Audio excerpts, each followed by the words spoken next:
Hello guys, welcome back to G Tech Poly. दोस्तों, RCC की 10th class में आपका बहुत बहुत स्वागत है। आज हम आरसीसी की 10वीं क्लास स्टार्ट करने वाले हैं। इससे पहले हम 9 क्लास कवर कर चुके हैं। अगर आप चैनल पर नए हैं तो आप सबसे पहले आरसीसी की पुरानी क्लासेस को देख लीजिए। और आज की क्लास में दोस्तों मैं आपको सिंगली रेनफोर्स्ड बीम का डिज़ाइन कराऊंगा। जी हाँ दोस्तों, आज की क्लास आपके लिए बहुत इम्पोर्टेंट क्लास होने वाली है, क्योंकि डिज़ाइन का जितना भी बेसिक कॉन्सेप्ट होता है, जो भी इम्पोर्टेंट पॉइंट्स होते हैं, मैं आज की क्लास में सारे पॉइंट्स डिस्कस करूंगा। इसलिए आपको पूरी क्लास को बहुत ध्यान से देखना है, क्योंकि डिज़ाइन के जो पॉइंट्स मैं आपको यहाँ आज बताने वाला हूँ, ये आगे सभी डिज़ाइन में आपके लिए काफ़ी हेल्पफुल रहेंगे। यदि आपने अभी तक चैनल को सब्सक्राइब नहीं किया है तो चैनल को सब्सक्राइब कर लें and press the bell icon for the notification of latest updates. तो चलिए दोस्तों, स्टार्ट करते हैं हम आज की अपनी इम्पोर्टेंट क्लास को बिना वक्त बर्बाद किए हुए। तो देखिए, तो चलिए शुरू करते हैं हम सिंगली रेनफोर्स्ड कंक्रीट बीम। तो दोस्तों, आज मैं आपको सिंगली रेनफोर्स्ड कंक्रीट बीम का डिज़ाइन कराऊंगा। बट हम डिज़ाइन स्टार्ट करने से पहले डिज़ाइन से रिलेटिव कुछ इंपॉर्टेंट पॉइंट्स देख लेते हैं, जिनका कि डिज़ाइन में काफ़ी यूज होगा। तो सबसे पहले हम इसके फर्स्ट पॉइंट की बात करते हैं दोस्तों, जिसमें कि वेट ऑफ कंस्ट्रक्शन मटेरियल को बताया गया है। तो देखिए, कुछ कंस्ट्रक्शन मटेरियल लिए हैं मैंने यहाँ पर, और मैं उनको आपको सेल्फ वेट बताऊंगा कितना कितना होता है, उनकी वेट डेंसिटी कितनी होती है। तो अगर हम बात करें पीसीसी की, यानी प्लेन सीमेंट कंक्रीट की बात करें, तो इसका जो वेट होता है दोस्तों, वो होता है 2400 kg पर मीटर क्यूब। जी हाँ दोस्तों, इसका वेट होता है 2400 kg पर मीटर क्यूब। तो ये हो गया दोस्तों पीसीसी का वेट 2400 kg पर मीटर क्यूब। अगर हम इसको न्यूटन पर मीटर क्यूब में चेंज करेंगे दोस्तों, तो हम यहाँ पर एक जीरो और बढ़ा देंगे, तो ये हो जाएगा 24,000 Newton per metre cube. Clear? तो ये हो जाएगा 24,000 न्यूटन पर मीटर क्यूब। अब आगे बात करते हैं आरसीसी की। तो देखिए, आरसीसी का वेट कितना होता है। तो आरसीसी का वेट होता है दोस्तों 2500 kg पर मीटर क्यूब। जी हाँ दोस्तों, आरसीसी का वेट होता है 2500 kg पर मीटर क्यूब। अगर आपको इसको भी न्यूटन में चेंज करना है, तो आप इसमें भी एक जीरो और बढ़ा लेंगे, तो ये हो जाएगा 25,000 न्यूटन पर मीटर क्यूब। तो ये हो गया आरसीसी के लिए। क्लियर? अब बात करते हैं लाइम कंक्रीट की। तो जो चूना कंक्रीट होता है, उसका वेट होता है 1920 kg पर मीटर क्यूब। अब आपको न्यूटन में चेंज करना आ गया, बस आपको एक जीरो बढ़ा देना, तो हो जाएगा 19,200 newton per metre cube. I hope so आपको इतना समझ आ रहा होगा यहाँ तक। आगे देखते हैं ब्रिक मैसनरी। तो ब्रिक मैसनरी यानी ईंट की जो चिनाई होती है, उसका यूनिट वेट कितना लेते हैं। तो उसका भी यूनिट वेट दोस्तों लाइम कंक्रीट जितना ही लेते हैं, 1920 kg पर मीटर क्यूब, यानी कि इसे कह देंगे 19,200 न्यूटन पर मीटर क्यूब। तो आई होप सो यहाँ तक क्लियर है। अब देखिए सीमेंट। तो सीमेंट का जो यूनिट वेट होता है दोस्तों, बहुत ज़्यादा इंपॉर्टेंट है ये, और इसका होता है 1440 kg पर मीटर क्यूब। ठीक है, न्यूटन में आप चेंज कर सकते हैं, तो क्या हो जाएगा ये 14400 न्यूटन पर मीटर क्यूब। ये सीमेंट के लिए हो गया। इसके बाद बात करते हैं सैंड की। तो जो सैंड का होता है वो होता है 1600 kg पर मीटर क्यूब। ठीक है, इसको न्यूटन में अगर आप चेंज करना चाहें, तो हो जाएगा 16,000 न्यूटन पर मीटर क्यूब। इसके बाद स्टोन ग्रेवल होता है। तो स्टोन ग्रेवल का जो वेट होता है वो लेते हैं हम 1440 से लेकर के 1920 तक, 1440 से 1920 kg पर मीटर क्यूब। इसके बाद स्टील है। स्टील का बहुत ज़्यादा इंपॉर्टेंट है, और स्टील का जो वेट होता है दोस्तों, वो लेते हैं 7850 kg पर मीटर क्यूब। और लास्ट है वाटर का। वाटर का होता है 1000, ये सबको पता होगा, 1000 kg पर मीटर क्यूब। आप इनको भी न्यूटन में चेंज कर सकते हैं, बस आपको एक जीरो बढ़ाना है न्यूटन में चेंज करने के लिए। तो ये हो गए दोस्तों इन सबके यूनिट वेट। तो इसमें से जो आपको याद रखनी है, अभी जब हम सिंगली रेनफोर्स्ड बीम का डिज़ाइन करेंगे, तो सिंगली रेनफोर्स्ड बीम के डिज़ाइन के लिए इसमें जो सबसे इम्पोर्टेंट है वो है आरसीसी का वेट। तो इसको आपको याद रखना है 2500 kg पर मीटर क्यूब। इसके अलावा आप एक ब्रिक मैसनरी का याद रख सकते हैं, 1920 kg पर मीटर क्यूब, और एक स्टील का याद रखना आप 7850 kg पर मीटर क्यूब। तो ये हो गया हमारा फर्स्ट पॉइंट, जिसमें कि मैंने आपको कंस्ट्रक्शन मटेरियल के वेट बताए हैं। ठीक है, तो आई होप सो ये आपको क्लियर हो गया होगा। अब आगे बात करते हैं हम सेकंड पॉइंट की, कि डिज़ाइन स्ट्रेस कितना कितना लेते हैं। तो देखिए डिज़ाइन स्ट्रेस दोस्तों मैंने आपको LSM वाले चैप्टर में अच्छे से पढ़ाया था बोर्ड पर, वो आपको समझ आ गया होगा। मैं यहाँ डायरेक्ट वैल्यू बता रहा हूँ आपको। तो स्टील के लिए जो डिज़ाइन स्ट्रेस की वैल्यू होती है दोस्तों, वो होती है 0.87 FY। क्लियर? तो स्टील के लिए होती है 0.87 FY, और कंक्रीट के लिए जो होती है दोस्तों, वो होती है कंक्रीट के लिए 0.45 FCK। ठीक है, तो ये पॉइंट आपको सिर्फ याद रखने हैं, जो कि हमारी डिज़ाइन में काफ़ी हेल्प करेंगे। डिज़ाइन के स्टेप मैं आपको डिटेल में समझा दूंगा, अभी केवल आप पॉइंट्स को नोट करते रहिए। तो डिज़ाइन स्ट्रेस हो गया सेकंड पॉइंट। अब इसके बाद तीसरा पॉइंट देखते हैं। तो देखिए तीसरा पॉइंट, तो जो पॉइंट तीसरा है दोस्तों, वो है हमारा तीसरा पॉइंट यहाँ पर साइज ऑफ बीम। तो बीम का साइज़ क्या क्या लेते हैं हम। तो देखिए जो हम बीम का साइज़ लेंगे वो डिपेंड करता है दोस्तों इसके स्पैन पर। अगर आपको स्पैन दिया होगा तो वहाँ से हम पहले विड्थ निकालेंगे बीम की। तो देखिए अगर आपको बीम की चौड़ाई निकालनी हो, बीम की विड्थ निकालनी हो, तो क्या करेंगे आप, जो आपको स्पैन दिया होगा क्वेश्चन में, स्पैन मतलब जो पार्ट दे रखा होगा, जो लंबाई दे रखी होगी बीम की, उस स्पैन के अपॉन में आप 10 से लेकर 20 तक कुछ भी ले सकते हैं। ये अजम्पशन है इसका। ठीक है, आप 10 यूज कर सकते हैं, 12 ले सकते हैं, 14 ले सकते हैं, इसके अलावा 20 तक, 10 से 20 तक आप कुछ भी यूज कर सकते हैं। स्पैन आपको क्वेश्चन में दिया जाएगा, आप स्पैन को यहाँ पुट कर देंगे स्पैन की जगह पर, और स्पैन पुट करके आपको 10 से 20 तक कोई भी नंबर लेकर के डिवाइड कर देना, वहाँ से आपको विड्थ मिल जाएगी। ठीक है, अब आगे देखिए, आगे बात करते हैं इफेक्टिव डेप्थ ऑफ बीम की। तो जो बीम की इफेक्टिव डेप्थ होती है दोस्तों, वो होती है इसकी विड्थ का 1.5 से 2 गुना लेते हैं। जो आपने बी निकाला है चौड़ाई, इसके 1.5 से 2 गुना लेते हैं हम, 1.5B या फिर 2B।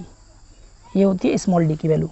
और कैपिटल डी की अगर बात करें टोटल डेप्थ, तो ये आप जानते हैं अच्छे से क्या होता है। स्मॉल डी जो होता है, इसमें अगर हम इफेक्टिव कवर ऐड कर दें, इफेक्टिव कवर, तो हमारा कैपिटल डी निकल आता है। तो यहाँ तक क्लियर है। अब देखिए चौथा पॉइंट है इफेक्टिव स्पैन। ठीक है, तीसरा पॉइंट आपको समझ आ गया होगा। साइज ऑफ बीम में हम क्या क्या लेते हैं। बीम के साइज में 3 चीज़ निकालते हैं, स्मॉल बी की वैल्यू यानी width of beam, span upon 10 से 20 तक लेते हैं। Effective depth of beam small D 1.5B से लेकर के 2B तक यूज़ करते हैं। ये बी है। ठीक है, यहाँ भी ये बी है। इसके बाद अगर टोटल डेप्थ की बात करें, तो हम स्मॉल डी में इफेक्टिव कवर ऐड कर देते हैं, वहाँ से टोटल डी निकल आता है। ठीक है, तो अब देखिए इफेक्टिव स्पैन। तो देखिए बात करते हैं इफेक्टिव स्पैन की। क्या होता है इफेक्टिव स्पैन, ध्यान से समझेंगे। तो देखिए दोस्तों, ये कोई 2 बॉल हैं यहाँ पर, एक तो ये बॉल है इधर, एक बॉल इधर है, और एक ये बॉल है। ये कोई 2 दीवार हो गई। इस वॉल पर ऊपर यहाँ पर बीम रखी हुई है ये। ठीक है, तो इस बीम, इस बॉल के सेंटर से लेकर, इस बॉल के सेंटर से लेकर और इधर दूसरे सेंटर तक, यहाँ तक की जो इसकी लेंथ होती है, ये इसको बोलते हैं हम इफेक्टिव स्पैन। क्लियर, इसे बोलते हैं इफेक्टिव स्पैन। ठीक है, और जो वॉल से वॉल की इनर डिस्टेंस होती है, अंदर से अंदर तक की डिस्टेंस, इसको बोलते हैं स्पैन।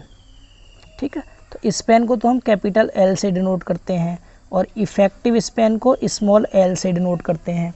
तो क्या हो जाएगा आपका इफेक्टिव स्पैन, तो जो स्पैन होगा, जो दोनों बॉल के बीच की दूरी होगी, उसमें अगर हम इन दोनों बॉल के चौड़ाई का आधा ऐड कर दें, इधर की चौड़ाई का आधा और इधर की चौड़ाई का आधा, अगर ये दोनों ऐड कर दें इस कैपिटल L में, तो आपको यहाँ से इफेक्टिव स्पैन मिल जाएगा। समझ पा रहे हैं। तो इफेक्टिव स्पैन का फॉर्मूला क्या हो जाएगा यहाँ से, तो इफेक्टिव स्पैन स्मॉल l बराबर हो जाएगा कैपिटल L, यानी कि ये स्पान, और प्लस में विड्थ ऑफ बॉल, यानी बॉल की विड्थ का आधा, प्लस इस साइड की भी बॉल की विड्थ का आधा।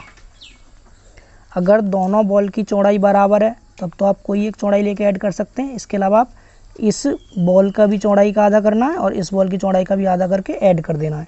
तो ये फॉर्मूला हो जाएगा आपका इफेक्टिव स्पैन का। यहाँ तक समझ आ रहा है। इसके अलावा एक और फॉर्मूला होता है small l equal to capital L plus small D. Small D होता है इफेक्टिव डेप्थ। तो इन दोनों में से जो वैल्यू मिनिमम होती है उसे हम यूज करेंगे। समझ पा रहे हैं? तो मिनिमम वैल्यू हम लेते हैं एल के लिए। तो आपको क्या करना है, अगर आपको दीवार की चौड़ाई दे रखी होगी तो कैपिटल एल में यानी स्पैन में दीवार की चौड़ाई का आधा, दोनों दीवार की चौड़ाई का आधा ऐड कर देंगे। इस तरह स्मॉल एल निकालते हैं। इसके अलावा अगर आपको क्वेश्चन में स्मॉल डी दे रखा है तो एल प्लस स्मॉल डी करेंगे। इन दोनों में से जो मिनिमम आएगा वो होगी इफेक्टिव स्पैन की वैल्यू। तो आई होप सो आपको ये चौथा पॉइंट भी क्लियर हो गया होगा। आप बस समझते रहिए एक बार, फिर मैं आपको PDF प्रोवाइड कर दूंगा इसका, जितना भी आपको पढ़ा रहा हूँ मैं इसका PDF भी आपको दे दूंगा, तो आप PDF से इजीली समझ सकते हैं। तो देखिए अब देखते हैं हम पॉइंट नंबर 5, पाँचवा पॉइंट देखते हैं। ये सभी पॉइंट बहुत इंपॉर्टेंट है, ये सारे पॉइंट आपके डिजाइन में यूज होंगे। क्लियर? देखिए देखते हैं पाँचवा पॉइंट, पॉइंट नंबर 5।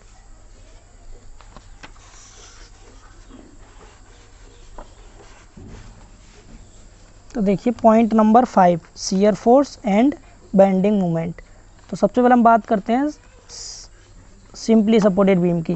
तो यहाँ पर एक सिंपली सपोर्टेड बीम दिखाई गई है जिसका कि स्पैन आपको एल दे रखा है क्वेश्चन में। ये स्पैन हो गया इसका, ठीक है। और इधर ये L/2 डिस्टेंस और इधर भी L/2, यानी बिल्कुल मिड पॉइंट पे, इसके मिड पॉइंट पर कोई पॉइंट लोड W लगा हुआ है। तो ये A पॉइंट है, ये B पॉइंट है और ये C पॉइंट है। यहाँ पर RA रिएक्शन, यहाँ पर RB रिएक्शन।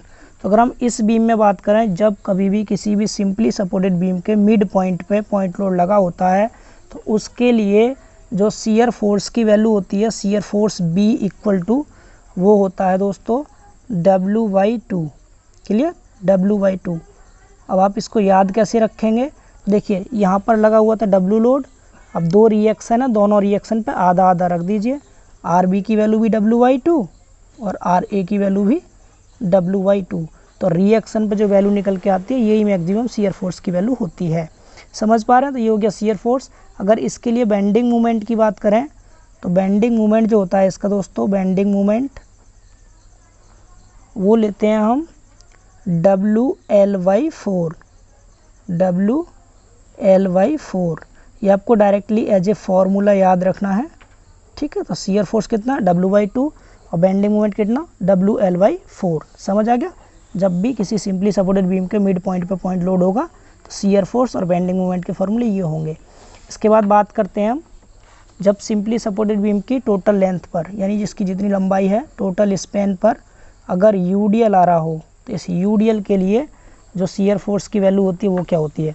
देखिए UDL के केस में हम क्या करेंगे, UDL में इसमें लंबाई से गुणा करते हैं, WL हो जाएगा ये। तो WL का मतलब यहाँ पर जो रिएक्शन निकल के आएगी RB और RA वो कितनी कितनी हो जाएगी? तो WL का आधा, तो यहाँ हो जाएगा WL/2 और इधर भी WL/2। तो दोनों तरफ आधी आधी रिएक्शन होगी। तो इसका मतलब क्या हो गया कि यहाँ पर जो शियर फोर्स की वैल्यू आएगी V इक्वल टू हो जाएगा कितना? WL/2, ठीक है। तो ये हो गया इसका शियर फोर्स। और अगर बात करें बेंडिंग मोमेंट की तो इसके लिए जो बेंडिंग मोमेंट होगा दोस्तों वो होता है WL²/8। क्लियर? तो ये शियर फोर्स और बेंडिंग मोमेंट हो गए जब किसी भी सिंपली सपोर्टेड बीम पर UDL लगा हो, ठीक है। शियर फोर्स और बेंडिंग मोमेंट। अब आगे देखिए इसके बाद, अब बात करते हैं हम कैंटिलीवर बीम की। जब कैंटिलीवर बीम की लंबाई L है और इसके फ्री एंड पर एक पॉइंट लोड W लगा हुआ है तो इस केस में जो शियर फोर्स की वैल्यू होगी V की वो तो W होती है, और जो बेंडिंग मोमेंट की वैल्यू होगी दोस्तों वो हो जाएगी WL। समझ आ रहा है? तो ये हो गया कैंटिलीवर बीम के लिए। अगर अब आगे बात करें कैंटिलीवर बीम के UDL के केस में, जब L लंबाई हो इसकी तो इस केस में जो शियर फोर्स होता है वो होता है WL। क्लियर? शियर फोर्स हो गया WL। और जो बेंडिंग मोमेंट होता है, बेंडिंग मोमेंट वो होता है WL²/2। तो ये कैंटिलीवर बीम पर जब UDL होगा उस केस में हो गया। तो समझ आ रहा होगा आपको, जब भी कोई कैंटिलीवर बीम होगी पॉइंट लोड लगेगा तो शियर फोर्स हो जाएगा W, बेंडिंग मोमेंट होगा WL। और अगर UDL आ रहा है बीम के ऊपर तो शियर फोर्स हो जाएगा WL और बेंडिंग मोमेंट हो जाएगा WL²/2। समझ आ गया? ये चारों फॉर्मूले बहुत इंपॉर्टेंट हैं, इन्हीं का यूज होगा, ठीक है। हालांकि अभी तो फिलहाल आपको ये फॉर्मूले याद रखने हैं, केवल ये दो, शियर फोर्स के लिए WL/2 और बेंडिंग मोमेंट के लिए WL²/8। ठीक है। तो चलिए बात करते हैं 6 पॉइंट की। ये 5 पॉइंट हो गए। अब छठा पॉइंट देखिए, पॉइंट नंबर 6। तो देखिए पॉइंट नंबर 6, पॉइंट नंबर 6 में क्या है, पॉइंट नंबर 6 में देखना है हमें लोड, यानी डिजाइन में कौन कौन से लोड लेते हैं। तो डिजाइन में 2 तरह के लोड लिए जाते हैं, एक तो इम्पोज लोड और दूसरा सेल्फ लोड। तो जो इम्पोज्ड लोड होता है दोस्तों, वो यूडीएल की फॉर्म में आपको क्वेश्चन में गिवन होगा, वो दिया जाएगा क्वेश्चन में आपको पहले से ही। और सेल्फ लोड हमें खुद से निकालना होता है पर यूनिट लेंथ। तो जो सेल्फ लोड हम निकालते हैं उसका फॉर्मूला होता है 1 मतलब लंबाई जो इसकी 1 लेंगे, पर यूनिट लेंथ है तो 1 इंटू बी इंटू डी, ये तो हो गया इसका आयतन, लंबाई गुणा चौड़ाई गुणा गहराई, ठीक है। और आपको पता है बीम जो होती है आरसीसी की बनी होती है, और आरसीसी का अभी मैंने आपको बताया था यूनिट वेट कितना लेते हैं, 25,000 न्यूटन पर मीटर क्यूब लेते हैं। लेकिन यहाँ पर मीटर स्क्वायर तो इसका एरिया ये हो जाएगा, और यहाँ मीटर क्यूब तो कट जाएगा, मीटर बचेगा। तो न्यूटन पर मीटर में आता है सेल्फ लोड निकल के। तो लोड आपको समझ आ गया होगा। अब आगे बात करते हैं हम 7th पॉइंट की, और पॉइंट नंबर 7 है इसका रेनफोर्स्ड स्टील, ठीक है। अब स्टील के बारे में बात करते हैं। देखिए स्टील का डिजाइन में क्या यूज होगा। तो देखिए अगर स्टील की बात करें तो स्टील के हमें 2 एरिया निकालने होते हैं, एक तो मिनिमम एरिया ऑफ स्टील और एक मैक्सिमम एरिया ऑफ स्टील। तो देखिए मिनिमम एरिया कैसे निकालते हैं, तो इसका फॉर्मूला होता है, इसको हम ए नोट से डिनोट करते हैं। इसका फॉर्मूला काफ़ी इंपॉर्टेंट है, ये आपको याद रखना है। फॉर्मूला होता है 0.85 BD अपॉन में FY, क्लियर। तो ये मिनिमम एरिया का फॉर्मूला था। स्टील का जो मिनिमम एरिया लेते हैं वो कितना लेते हैं, 0.85 BD अपॉन FY, ठीक है। अगर बात करें हम मैक्सिमम एरिया ऑफ स्टील की, तो जो मैक्सिमम एरिया लिया जाता है वो लिया जाता है 4% of total cross section area, total cross section area, यानी जो टोटल क्रॉस सेक्शन होता है उसका केवल 4% ही यूज करते हैं। तो इस तरह से जो ए मैक्स का फॉर्मूला हो जाएगा वो क्या हो जाएगा, 4% का मतलब हो गया 0.04, और total cross section area B into capital D. तो यहाँ से ए मैक्स का फॉर्मूला ये आ जाएगा, ठीक है। तो मिनिमम एरिया कितना 0.85 BD अपॉन FY, और मैक्सिमम एरिया कितना 0.04 BD। समझ आ गया। तो ये थे हमारे 7 इम्पोर्टेंट पॉइंट्स जिनका कि हम यूज़ करेंगे डिज़ाइन में, ठीक है। तो ये तो सारे पॉइंट हो गए कंप्लीट जो कि इम्पोर्टेंट पॉइंट थे जिनका हम यूज करने वाले हैं अपने डिज़ाइन के स्टेप में। अब चलते हैं हम सिंगली रेनफोर्स्ड बीम की डिज़ाइन पर, ठीक है। ये बहुत ज़्यादा इंपॉर्टेंट है, इसको बहुत ध्यान से समझना है आपको। देखिए design of singly reinforced beam, singly reinforced beam, ये एंड नहीं आएगा यहाँ, एक गलती से लिख गया है, सॉरी। यहाँ क्या रहेगा, design of singly reinforced beam. तो सिंगली रेनफोर्स्ड बीम का डिज़ाइन देखिए, इसके स्टेप बहुत ज़्यादा इंपॉर्टेंट है, बहुत ध्यान से समझना है आपको, ठीक है। आप एक बार समझ लो, फिर मैं आपको PDF दे दूंगा, तो आप PDF से समझ सकते हैं, और न्यूमेरिकल में आपको इसका सॉल्व करा दूंगा, ठीक है। डिज़ाइन के जो न्यूमेरिकल हैं 1-2 उन्हें मैं खुद करा दूंगा आपको, तो ध्यान से समझिए। तो इसका जो पहला स्टेप है दोस्तों, जब हम बीम का डिज़ाइन करेंगे तो सबसे पहले हम क्या निकालेंगे, तो बीम का सबसे पहले हम साइज़ निकालते हैं, ठीक है। बीम का साइज़ क्या होगा ये पता करेंगे। तो साइज़ में आप सबको पता है, बीम आपने देखी होगी, बीम की जो शेप होती है वो घनाभ के आकार की होती है, ठीक है। 3D शेप में होती है बीम। जैसे ये कोई बीम है, सपोज ये मैंने यहाँ आपको एक डायग्राम बनाया छोटा सा, ये कोई बीम है सपोज। तो इसको आपको क्या क्या दिखाई दे रहा है इसमें, एक तो लेंथ दिख रही है इसकी लेंथ, एक इसकी ब्रेथ दिखाई दे रही है, और इसकी डेप्थ दिखाई दे रही है। साइज यही तो हुआ। तो इस साइज़ को हमें निकालना है। तो आपको ये जो लेंथ है दोस्तों, ये लेंथ, इसको हम स्पैन बोलते हैं, ये आपको क्वेश्चन में दिया जाएगा, ठीक है। तो ये लेंथ आपको ऑलरेडी क्वेश्चन में दी जाएगी। तो इस लेंथ के अकॉर्डिंग ही, इस लेंथ के अनुसार ही हम इसकी चौड़ाई और गहराई रखते हैं। तो अगर आपको लेंथ दे रखी हो तो आप चौड़ाई कैसे निकालेंगे, तो मैंने सबसे पहला पॉइंट आपको बताया था, क्या करेंगे आप, जो भी आपको स्पैन दिया होगा, जो स्पैन दे रखा होगा, स्पैन मतलब जो L की वैल्यू दे रखी होगी, उसमें आप डिवाइड कर देंगे। 10 से लेकर 20 तक आप कोई भी नंबर ले सकते हैं, ठीक है। उसके अकॉर्डिंग आप B लेंगे, इसका विड्थ क्या होगी, समझ पा रहे हैं। सपोज आपको स्पैन यहाँ पर 4 मीटर दे दिया जाए, सपोज 4 मीटर, तो आप क्या करेंगे, यहाँ पर ले लेंगे 4 मीटर को mm में चेंज करेंगे, 4000 हो जाएगा ये, और अपॉन में सपोज आपने यहाँ 10 ले लिया, तो आपने 10 यूज़ किया तो एक कट गया, कितना आ गया 400 mm बचेगा। तो इस तरह से 400 mm क्या हो जाएगा, इसकी चौड़ाई हो जाएगी। समझ पा रहे हैं ना। तो चौड़ाई कैसे निकालनी है आपको। इसके बाद बात करते हैं इफेक्टिव डेप्थ की। तो इस बीम की जो इफेक्टिव डेप्थ होती है वो मैंने अभी आपको बताया था कि जो चौड़ाई होती है उसका 1.5 से 2 गुना लेते हैं। तो 1.5 भी यूज कर लीजिए आप, या फिर 2 भी यूज कर सकते हैं, तो 1.5 भी या 2 भी, इनमें से कुछ भी ले लीजिएगा आप। इसके अकॉर्डिंग इसकी इफेक्टिव डेप्थ निकालते हैं। अब आगे निकालेंगे टोटल डेप्थ। तो टोटल डेप्थ कैसे निकालते हैं, स्मॉल डी में क्या करेंगे हम, इफेक्टिव कवर ऐड कर देंगे। बस पीछे वाले ही पॉइंट यूज हो रहे हैं, मैंने आपको पहले ही कह दिया था कि जो मैं आपको पॉइंट बता रहा हूँ वो सब डिजाइन में यूज होंगे। बस यहाँ पर क्या आपको स्टेप वाइज याद रखना है कि पहले क्या निकालना है फिर उसके बाद क्या निकालना है, इतना समझना है आपको इजीली। इसके बाद अगर बात करें इफेक्टिव स्पेन की, तो इफेक्टिव स्पेन भी मैंने आपको बताया था, वे भी क्या कैसे निकालते हैं।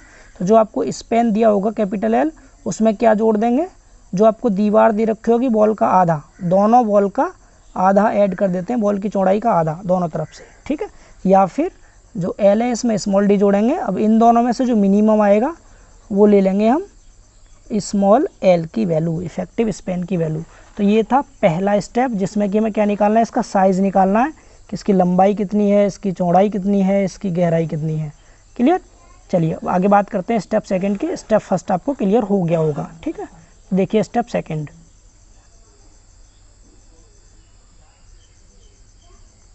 अब देखिए आपने पहले स्टेप में बीम का साइज़ निकाल लिया।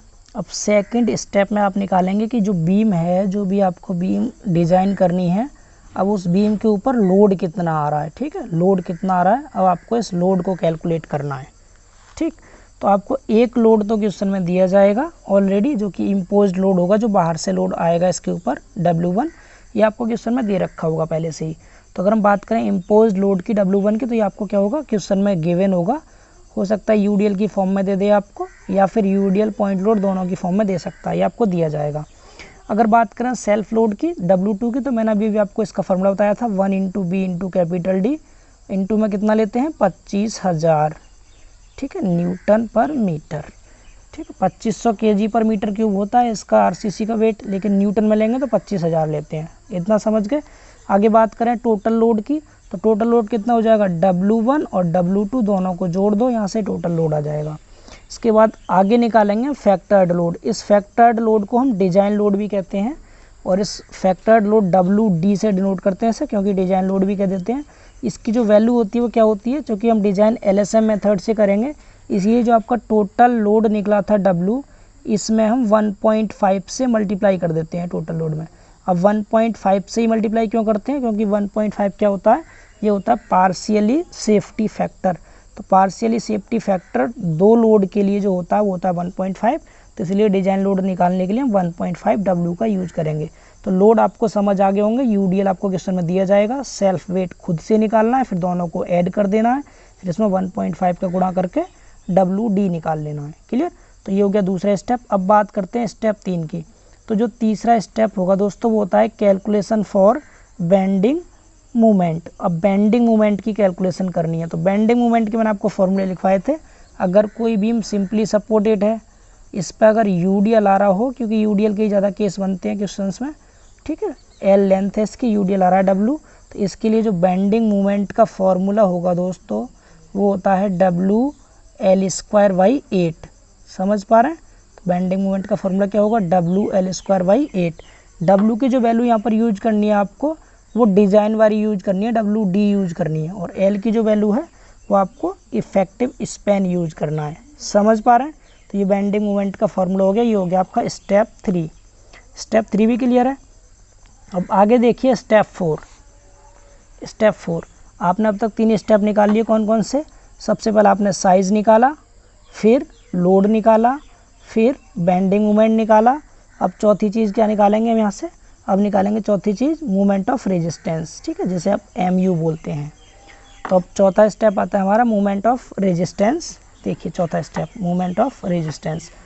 मूवमेंट ऑफ रेजिस्टेंस के लिए मैंने आपको जब LSM मेथड पढ़ाया था तो वहाँ पर मैंने आपको ये टेबल बताई थी, आपको अच्छे से समझ भी आ गई होगी, आई होप सो ये टेबल। तो मैंने आपको वहाँ पर ये टेबल बताई थी कि अगर ग्रेड ऑफ स्टील आपको दिया हो, ये थोड़ा इसका सीक्वेंस ऊपर नीचे हो गया, आप ध्यान से समझना। अगर Fe 250 से शुरू करना आप, अगर Fe 250 होगा तो 0.149 यानी 149 कह के आप याद रख सकते हैं। पहले 149 FC के VD² लेते हैं, अगर 415 होगा तो 138 लेते हैं, और अगर Fe 500 का यूज करेंगे तो 133 लेते हैं। इस तरह से आप याद रख सकते हैं। एज ए फॉर्मूला आपको डायरेक्टली याद रखना है इसको। 415 के लिए 0.138 FC के VD², 250 के लिए 0.149 FC के VD², और Fe500 के लिए 0.133 FC के VD²। ये है Mu max की वैल्यू, यानी कि मोमेंट ऑफ रेजिस्टेंस जो होता है लिमिटिंग, वो है ये। ठीक है, तो आप यहाँ से इसको इजीली निकाल सकते हैं। अब इसका एक फॉर्मूला और होता है Mu लिमिट का, Mu लिमिट कह दीजिए आप, या फिर Mu मैक्स बोल सकते हैं। तो इसका फॉर्मूला क्या होता है, वो होता है RBD²। ठीक है, इस फॉर्मूला में इसको लिखते हैं। अब देखिए BD² तो आपको ऐसे रखना, R की अगर बात करें तो R अगर आप इससे कंपेयर करते हैं, इसको ध्यान से देखिए R क्या रहेगा। तो जो BD² को छोड़कर जो इधर की जो वैल्यू है ये वाली, ये R की वैल्यू है। अगर Fe415 कहा जाए तो R की जगह पर क्या रखेंगे आप, 0.138 FC के रख देंगे। अगर बात करें हम किसकी, अगर 250 की बात करें तो R की जगह क्या आ जाएगा, 0.149 FC का जाएगा। और अगर Fe500 की बात करें तो R की वैल्यू 0.133 FC का रहेगा। समझ पा रहे हैं? तो इस तरह से आप यहाँ पर R की वैल्यू पुट कर देंगे। तो यहाँ से अब देखिए, अब जब हम डिज़ाइन करेंगे किसी भी बीम का, तो वो डिज़ाइन करते हैं बैलेंस सेक्शन के लिए। तो यहाँ लिखेंगे for balance section, for balance section. Balance section के लिए हम क्या करेंगे, जो आपका बेंडिंग मोमेंट आया था उसको Mu मैक्स के बराबर रख देंगे, क्योंकि बैलेंस सेक्शन के लिए मोमेंट ऑफ रेजिस्टेंस और बेंडिंग मोमेंट दोनों बराबर होते हैं। तो तीसरे स्टेप में आप बेंडिंग मोमेंट निकाल चुके हैं। यहाँ पर आप क्या करेंगे, इस टेबल के अकॉर्डिंग वैल्यू पुट करेंगे RBD² की। ठीक है, इक्वल टू यहाँ से ये बेंडिंग मोमेंट है, तो यहाँ से आप D की वैल्यू निकाल लेंगे। अगर आप D की वैल्यू निकालेंगे, R और B को इधर लाएंगे तो क्या हो जाएगा, ये बेंडिंग मोमेंट की वैल्यू अपॉन में आ जाएगा RB। ठीक, और D² था तो ये बन जाएगा अंडर रूट में इधर आके। तो यहाँ से आप क्या करेंगे, यहाँ से आप स्मॉल d की वैल्यू निकालेंगे। ठीक है, ये स्मॉल d की वैल्यू निकाल के आपको यहाँ से ये पता चल जाएगा, जो आपने स्टार्टिंग में B और D, जो B/D आपने एज्यूम किया था स्टार्टिंग में, वो जो आपने लोड निकाला है उस लोड को ये दोनों सेक्शन वियर कर सकता है, ये सेक्शन या नहीं। ठीक है, तो अब यहाँ से आगे आपको पता चल जाएगा आपका डिज़ाइन ओके है या नहीं। तो ये जो D निकाला है आपने, ये वाला D, ये D या तो कम होना चाहिए या फिर बराबर होना चाहिए किसके, जो आपने सबसे स्टेप 1 में निकाला था, एज्यूमिंग इफेक्टिव डेप्थ जो आपने निकाली थी, यानी जो आपने सबसे पहले स्टेप में, स्टेप 1 में जो आपने निकाला था V और स्मॉल d, तो जो स्मॉल d था पहले स्टेप का, उससे या तो ये कम आना चाहिए या फिर बराबर आना चाहिए, क्योंकि ये जो D है ये आ रहा है इस लोड के लिए, जो बीम पर लोड आएगा। ठीक है, तो अगर इसकी वैल्यू, यानी जो हमने एज्यूम की है डेप्थ, वो अगर ज़्यादा होगी तभी तो इस लोड को सह पाएगी आसानी से। तो इसीलिए एज्यूमिंग डेप्थ आपकी या तो ज़्यादा होनी चाहिए इससे, या फिर बराबर होनी चाहिए। ठीक है, ये कम होना चाहिए। तो ये हो गया चौथा स्टेप। चौथा स्टेप में आपको बस इतना ही करना था, पहले Mu मैक्स की वैल्यू निकालनी है, फिर जो तीसरे स्टेप में बेंडिंग मोमेंट निकाला था उसके बराबर रखना है आपको Mu मैक्स को। यहाँ से D की वैल्यू कैलकुलेट करनी है। अब ये जो D की वैल्यू है, ये अगर एज्यूमिंग इफेक्टिव डेप्थ से कम या बराबर आती है तो beam is okay, otherwise beam fail हो जाएगा। आपको यहाँ लिख देंगे आप क्या, beam section is okay. Clear? तो ये हो गया चौथा स्टेप। तो स्टेप 4 तक आपने इतना पता कर लिया कि जो आपका सेक्शन है B और D, ये ओके है या नहीं। अगर ये ओके नहीं होगा तो आपको रीडिज़ाइन करना पड़ेगा, फिर इस B और D को पहले स्टेप में कुछ और मानना पड़ेगा, कुछ और एज्यूम करना पड़ेगा। तो अब आपने सेक्शन ओके कर लिया। जब सेक्शन ओके हो गया तो अब इस बीम में आपको रेनफोर्समेंट भी प्रोवाइड करना है, यहाँ पर सरिया भी डालनी है। तो अब ये जो रेनफोर्समेंट है कितना डाला जाए, इसके लिए स्टेप 5 आपको बताएगा रेनफोर्स्ड स्टील के बारे में। तो आपको सेक्शन तक क्लियर हो गया। अब बात करते हैं रेनफोर्स्ड स्टील की। देखिए आगे,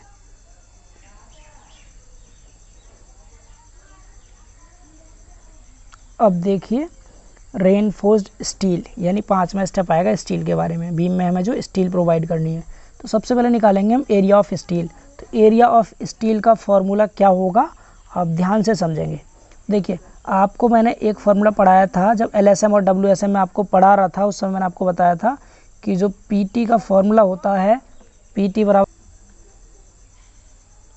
देखिए एरिया ऑफ स्टील यानी PT बराबर, मैंने आपको एक फार्मूला बताया था, PT बराबर क्या होता है, AST upon V into D into 100। इसे हम परसेंटेज में निकालते थे इस तरह से। ये PT का फॉर्मूला था परसेंटेज ऑफ स्टील का। तो इसी की हेल्प से हम AST निकालेंगे यहाँ पर। तो AST जो आएगा निकल के वो क्या आ जाएगा, इन सबको आप इस साइड ले जाइए तो ये हो जाएगा PT इंटू में B इंटू D। ठीक है, ये हो जाएगा। और अपॉन में कितना आ जाएगा, ये अपॉन में आ जाएगा इधर 100। अगर आपको ये PT परसेंटेज में लेना हो तो, अगर परसेंटेज में नहीं लेना तो आपको 100 को यहाँ नहीं लेना है, आप normally PT into V into D use कर लेंगे, अगर आपको ये PT परसेंट में यूज नहीं करना है तो अब जब आप PT को परसेंटेज में यूज नहीं करेंगे तो उसके लिए जो फार्मूला होगा PT लिमिट का वो क्या होगा, तो वो होता है PT का फार्मूला 0.414 FCK XU लिमिट और अपॉन में FY इंटू डी। ये फार्मूला होता है किसका, PT लिमिट का। करना क्या आपको, इस PT लिमिट का इस फार्मूले का यूज करके 0.141 FCK XU limit upon FYD, इसका यूज करके PT लिमिट निकालेंगे। PT लिमिट की यहाँ वैल्यू पुट करेंगे, B की वैल्यू पुट करेंगे, D की वैल्यू पुट करेंगे, यहाँ से आप एरिया ऑफ स्टील निकाल देंगे। अब इस एरिया ऑफ स्टील को आपको चेक करना है कि ये एरिया ऑफ स्टील आपका ओके है या नहीं। तो यहाँ पर जो हम मैक्सिमम एरिया लेते हैं पहले तो वो देखेंगे, रेनफोर्स स्टील के चेक के लिए मैक्सिमम एरिया। तो मैक्सिमम एरिया मैंने आपको बताया था 4% लेते हैं तो 0.04 B इंटू डी ले लेंगे, ठीक है। और अगर मिनिमम एरिया की बात करें हम, तो जो मिनिमम एरिया यूज करते हैं वो कितना करते हैं, तो इसका फॉर्मूला मैंने आपको बताया था 0.85 BD अपॉन FY, ये मिनिमम एरिया था। अगर बात करें हम नंबर ऑफ बार्स की, तो नंबर ऑफ बार्स हम कितनी यूज करेंगे तो उसको एक बार देख लेंगे नंबर ऑफ बार्स को। तो नंबर ऑफ बार्स के लिए देखिए फॉर्मूला क्या हो जाएगा आपका, जो आपका AST निकल के आएगा एरिया ऑफ स्टील, यानी जो आपने ये AST निकाला है, ये जो AST आपने निकाला था ये वाला AST, इस AST को एक सिंगल बार के, यानी एक सिंगल बार के एरिया से अगर आप डिवाइड कर देंगे तो यहाँ से आपको नंबर ऑफ बार्स मिल जाएगा, N की वैल्यू मिल जाएगी नंबर ऑफ बार्स की। A नोट आप कैसे निकालेंगे, तो A नोट यहाँ पर क्या है, A नोट यहाँ पर होता है area of single bar, area of single bar, समझ पा रहे हैं। तो इस तरह से आपको एरिया ऑफ सिंगल बार निकाल लेना और इसका फॉर्मूला लगा देंगे आप क्या, π/4 D²। और D² आप एज्यूम कर लेना डाया है, 12 से 20 mm तक कुछ भी ले सकते हैं, 12 से 25 तक यूज कर लीजिएगा आप, 12 mm फाई ले लीजिएगा या फिर 25 mm भी यूज कर सकते हैं आप इस D की जगह पे। समझ आ रहा है इतना। अब D से डिनोट कर सकते हैं, उसको फाई से भी डिनोट कर सकते हैं, एज यू विश, जो चाहे आप यूज कर सकते हैं, डाया है ये। तो आपने यहाँ से A नोट निकाल लिया, ये A नोट का फॉर्मूला हो गया। A नोट यहाँ से निकाल के यहाँ पुट करेंगे, AST यहाँ निकल गया था ऊपर, ठीक है। यहाँ पर आप AST निकाल चुके थे, तो AST और A नोट रखें आप नंबर ऑफ बार्स भी निकाल सकते हैं। तो ये हो गया आपका यहाँ पर एरिया ऑफ स्टील के बारे में, स्टील कितना प्रोवाइड करना है, उसका एरिया कितना लेना है, इसके बारे में। अब आगे एक लास्ट स्टेप और है आपका, जिसमें कि आप चेक लगा देंगे, ठीक है। तो चेक देख लीजिए, तो आपके पास 2 चेक होते हैं, या तो आप शियर में चेक कर सकते हैं या फिर आप डेवलपमेंट लेंथ के लिए चेक कर सकते हैं। तो मैंने आपको शियर रेनफोर्समेंट बहुत अच्छे से डिटेल में बोर्ड पर पढ़ाया था, तो आप वहाँ से इसके चेक के स्टेप लगा सकते हैं। तो आपको जल्दी जल्दी समझा देता हूँ एक बार इसके स्टेप क्या क्या हैं। तो चेक फॉर शियर में आपको पहले नॉमिनल शियर स्ट्रेस निकालना होता है, जिसे हम टाउ बी बोलते हैं।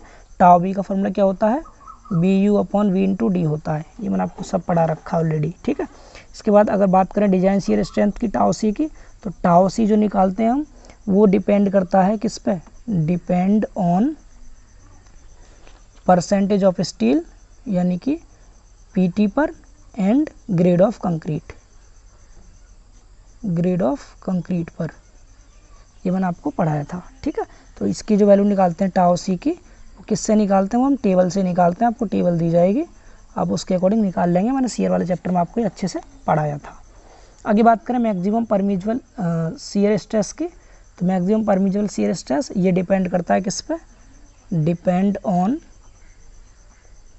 Grade of concrete, grade of concrete पर डिपेंड करता है। इसकी वैल्यू भी मैंने आपको शियर वाले चैप्टर में लिखवाई थी, टाउ सी मैक्स की वैल्यू क्या होती है, आप इसको वहाँ से इजीली समझ सकते हैं, ठीक है। अब आगे देखिए, अब आपने ये 3 चीज़ निकाल ली, टाउ बी, टाउ सी और टाउ सी मैक्स, ठीक। इन तीनों वैल्यू के लिए आप चेक लगाएंगे, आप चेक फॉर रेनफोर्समेंट। अगर इस टाउ बी की वैल्यू, हम बीच वाली वैल्यू को देखते हैं, मैंने आपको शियर वाले चैप्टर में बहुत अच्छे से पढ़ाया था, इसको पहली वाली जो वैल्यू थी टाउ बी की, इसकी वैल्यू को चेक करते हैं, टाउ बी की वैल्यू को, ठीक है। ये जो टाउ बी है, अगर ये टाउ बी का मान, ध्यान से देखिएगा, टाउ बी का मान कम आता है टाउ सी से, तब तो हमें क्या करना है, मिनिमम रेनफोर्समेंट प्रोवाइड करना है, minimum reinforcement, minimum reinforcement provide करना है, ठीक है। अगर टाउ बी का मान टाउ सी से कम आता है तो, और अगर टाउ बी का मान टाउ सी से तो ज़्यादा आए, टाउ वी का मान टाउ सी से ज़्यादा आए लेकिन टाउ सी मैक्स जो है इससे कम आए, तो इस केस में हमें प्रॉपर रीइंफोर्समेंट प्रोवाइड करना होता है। प्रॉपर रीइंफोर्समेंट, ठीक है, प्रॉपर रीइंफोर्समेंट प्रोवाइड करेंगे। और अगर किसी भी केस में टाउ वी की वैल्यू ज़्यादा आ गई टाउ सी मैक्स से, तब आपको रीडिज़ाइन करना है, रीडिज़ाइन करना है, ठीक है, रीडिज़ाइन, क्लियर। तो आपको क्या करना है, फिर रीडिज़ाइन करना है इस केस में। तो ये 3 पॉइंट याद रखने हैं। टाउ वी की वैल्यू कम है तो मिनिमम रीइंफोर्समेंट प्रोवाइड करेंगे, टाउ वी का मान टाउ सी से ज़्यादा है टाउ सी मैक्स से कम है तो प्रॉपर रीइंफोर्समेंट, और टाउ वी ज़्यादा आ रहा है टाउ सी मैक्स से तो रीडिज़ाइन करना होगा। ये 3 पॉइंट हो गए चेक के लिए। अब देखिए अगर ये केस बनता है तो इस केस में स्पेस कितना लेते हैं, ये केस बनता है तो इस केस में स्पेस कितना लेते हैं। इसके लिए एक लास्ट स्टेप और है, उसके बाद आपका डिज़ाइन हो जाएगा कंप्लीट। देखिए लास्ट स्टेप, स्टेप नंबर 7, ठीक है। देखिए इसी में, या फिर आप बिना नए स्टेप के आप इसी में देख सकते हैं, स्पेस निकालना है अगला पॉइंट, ठीक है।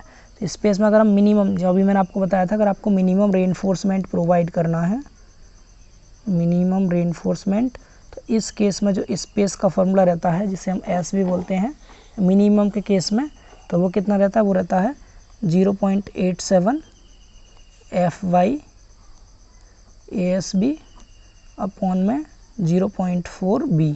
ये मिनिमम के केस में है। ASB आपको पता है, मैंने तीसरे स्टेप में अच्छे से समझाया था, यानी स्टीरअप का जो एरिया होता है वो ASB होता है। कैसे निकालते हैं सब आपको आता है अच्छे से, तीसरा चैप्टर मैंने आपको पढ़ा रखा है। अगर आपको प्रॉपर रीइंफोर्समेंट प्रोवाइड करना पड़े तो उस केस में स्पेस का फॉर्मूला क्या होगा, तो ASB का फॉर्मूला उस केस में होता है 0.87 FY ASB, यहाँ आएगा इंटू D अपॉन में VUS। ये होता है एसबी का फॉर्मूला किस केस में, जब आपको प्रॉपर रीइंफोर्समेंट प्रोवाइड करना हो उस केस में।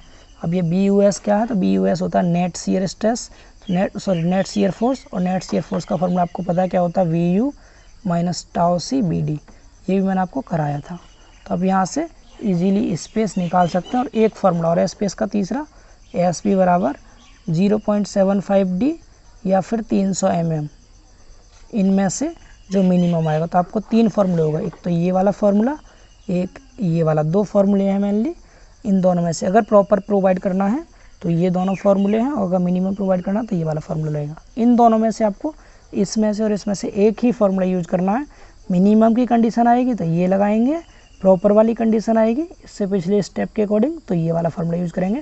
और इन दोनों के लिए इसे ज़रूर देखना है आपको, ठीक है। तो इन तीनों में जो मिनिमम आएगा वो हम प्रोवाइड कर देंगे। तो समझ आ गया।